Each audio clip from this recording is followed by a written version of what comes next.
మళ్ళీ ఫస్ట్ నుంచి. మీ మమ్మీ పేరు ఏంటిరా? డాడీ పేరు? మరి పెద్ద డాడీ పేరు?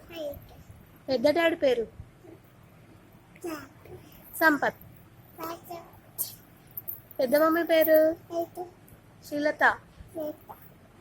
అన్నయ్య పేరు పండు. అక్కయ్య పేరు అచ్చిత. మరి నానమ్మ పేరు లక్ష్మియా? తాతయ్య పేరు మల్లయ్యనా?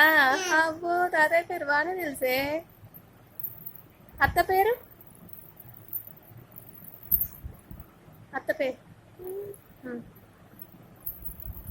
నక్కులా. మామయ్య పేరు రాజా. అమ్మా, మామయ్య పేరు తెలుసా?